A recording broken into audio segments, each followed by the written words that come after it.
For such a time as this, it's days in which we need brave leadership. So we're going to turn to Esther.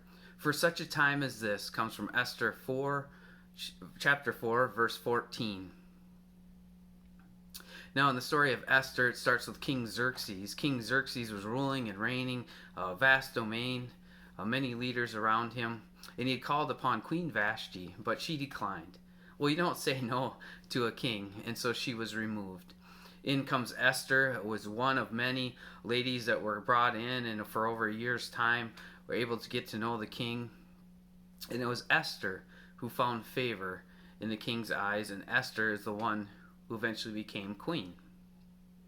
What we learn about Esther is that she was raised by Uncle Mordecai. She was raised by Uncle Mordecai.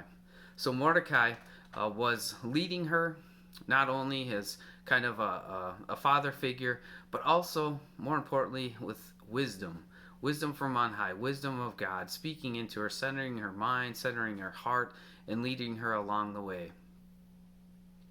Now, during this time, Queen Esther then had an opportunity, and she was brought this opportunity from Uncle Mordecai, because Uncle Mordecai heard about a plot against the Jews. Haman, one of the King Xerxes' men who led with him, had come up with this plot, and he was going to trick Xerxes into destroying the Jewish people in his area.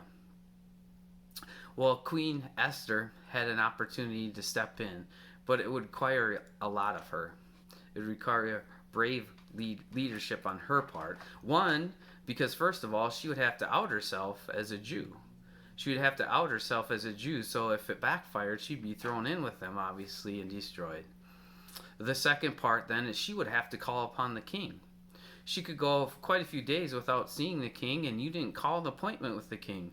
Again, at the beginning of the story, it was the authority of the king that was so important, and him being denied is what sent him into a rage and removing Queen Vashti. So she had to out herself as a Jew and then call upon the king, requiring great bravery.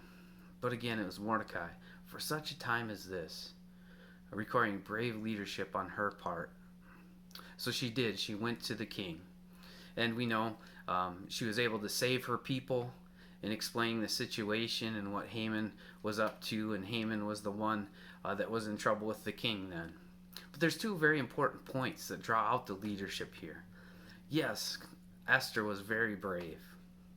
But there's two key things that we can learn from this in our day. For such a time as this, we need to be leading, we need to be brave, we need to guide our families, we need to tie into our community. And that's what Esther had. We think of her not having parents, we think of her being led by Uncle Mordecai, but Uncle Mordecai being that mentor. So first today I ask you, do you have that mentor? Do you have someone that centers you on the truth and reminds you that you can be brave in the promises of God and moving forward? If you don't, there's plenty of authors, there's plenty of people to get to know with the different ways through technology these days. Get to know them and dive into some books and have some go-to places that remind you of what's true. The second part that's not spoken of is she had community.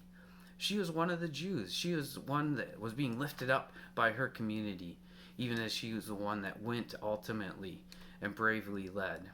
And so those are two key things in our day. Who do you have as a mentor? Who do you have as a leader that speaks and whispers those truths of God?